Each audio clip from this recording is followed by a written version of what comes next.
nakikita kung magkasama na tayo.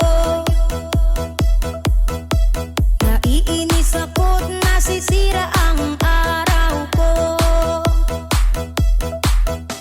at di ko alam bakit ba nagkakaganto. Sadyang nasasaktan kahit di rin naman tayo. Ang puso ko'y nagdurugo at parang sumisikip ang bibig ko sa tuwing nakikita ko na magkatabi tayo.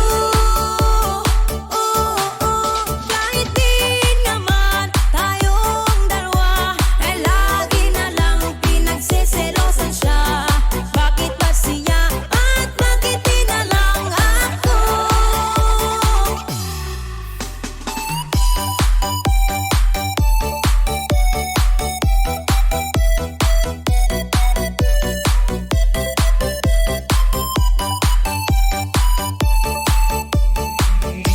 DJ Charles.